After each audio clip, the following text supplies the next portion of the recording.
Kihato Collective Podcast. Kihato Collective Podcast. Kihato Collective Podcast. Kihato Collective Podcast. Karibu kwenye Heartstock Collective Podcast, mahali ambapo simulizi za maisha halisi hukutana na sauti za matumaini. Hapa tunazungumza kuhusu masuala ya kijamii, uponyaji wa ndani na safari za ujasiri. Ann Wambui Kamau, mkazi wa Embolmbol, anatuelezea changamoto nzito alizopitia baada ya kuathirika na ukatili wa kijinsia. Kupitia simulizi yake, anafungua macho ya jamii kuhusu maumivu ya kimya, unyanyapaa na safari ngumu ya kupona baada ya dhuluma. Ni simulizi ya ujasiri, matumaini na nguvu ya kuanza upya licha ya majeraha ya ndani. Jina langu ni Kevin Kitani na leo na kualika uandamane nami katika mazungumzo yatakayoguza moyo na kufungua macho.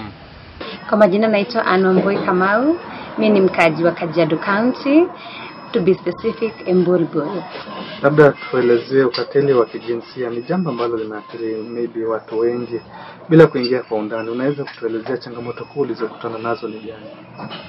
Naam, mwanamke yote ukijipata kwa kudhulumiwa na mfano uko na hadi watoto, unapata uko na stress. Ukitoka kwenye umetoka, mtoto anahitaji mahali pa kukaa, na unapata hiyo time hauna hata maybe pesa ya kwenda kutafuta nyumba, na lazima mtoto alale kwa nyumba, na unahitaji chakula, unahitaji nguo. Unapata wewe kama mama unateseka sana kimawazo ukiwaza ambavyo mtaweza kusurvive na mtoto wako. Hiyo ndio changamoto kubwa sana. Hizi zingine polepole tunatafuta njia ya kunavigate. Labda tuelezee kuhusu safari yako hadi kufikia sasa. Mimi nilivyotoka, niko na biashara kadogo. Hii biashara yangu ni ya mkono, na hii ndio imekuwa ikinilisha, hii ndio imekuwa ikinifanyia kila kitu. Nimekuwa nikipambana kwa sababu hii ndio inanisaidia. Labda usawa wa kijinsia kwa kuna maanisha nini? Serikali au mashirika yasaidia vipi wale ambao wanapitia dhuluma za kijinsia? Naona ombi langu kungekuwa na mashirika mengi ambayo iko na wamama ndani, or the ladies. Ni rahisi kwetu kwenda kuwaelezea, kwa sababu mfano ni ngumu sana kwenda wakati umedhulumiwa na ni mwanaume amekudhulumu, alafu uende kwa kituo cha polisi ama uende kwa mashirika upate ni mwanaume anafaa kusikiza kesi yako. Roho yako inainama sana juu kimawazo kama binadamu, unaona anaweza sikia take advantage ama anifanyia kama yule mwingine. Lakini nikipata mama, naona ako na roho ya utu, atanisikiza na atafanya juu chini nipate msaada. Kwa hivyo ombi langu ni tupate wanawake wengi kwa vituo vya polisi na mashirika, na hata kama kwa chief hivi, ndio wakati tumedhulumiwa tunapata kwa kwenda na kuwaelezea. Labda ni nafasi gani katika ajira au uongozi unafaa kuzingatiwa katika usawa wa kijinsia ili sauti ya wanawake zisikia, wanawake wapase sauti zao? Mimi tu ningesema kwa serikali kunafaa kukuwe na gender equality. Wakiweka wanaume wanaweka wanawake, ndio pia wanawake tukienda kwa kusema mambo ambayo yanatukumba, tunapata watu ambao tunaweza ambia bila kushtuka ama bila kuogopa. Yeah.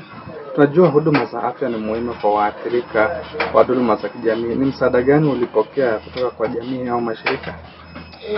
Wakati mimi nilipoadhiriwa, nilitembelea shirika moja ambalo linaitwa Tulivu Save Having CBO, na nikapata Madam Ebi akatembea na mimi, na nilifurahi sana kwa sababu namba moja nilipata ni mwanamke. Kwa hivyo nikakubali kumuelezea bila uoga ambacho nilikuwa napitia, juu kawaida mtu anakaa mama yako atasikia uchungu wa mwanawe.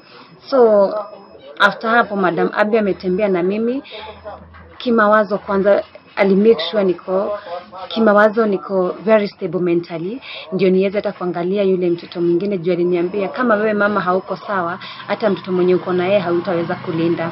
Kwa hivyo na naweza mshukuru, maana mahali nimefika hadi saa hii hajai niachilia. Alafu pia nikimwambia kazi yangu mahali iko, alikubali kuja akaona, na amejaribu pia kuniinua na kutafuta uwezo ambavyo naweza inuka.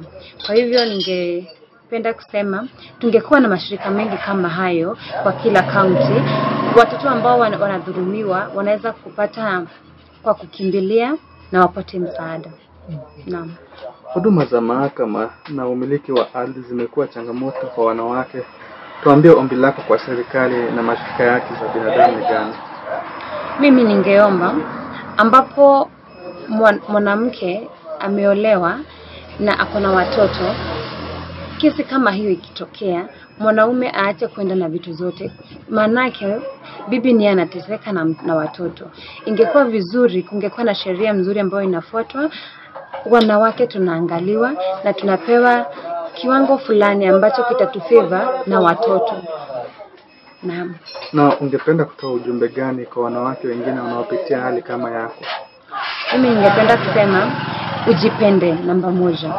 Manake ukiweza kujipenda hautajihurumia kila siku.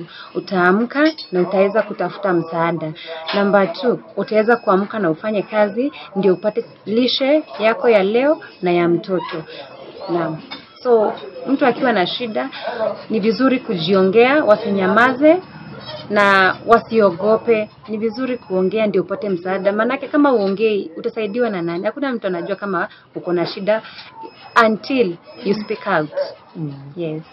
Labda ungependa jamii ifanye nini kuboresha ulinzi na usalama wa wanawake? Kitu ningeomba hata wanaume juu tuko na hadi mababa zetu kwa nyumbani kwetu, watu waangalie na watulinde kwa upendo.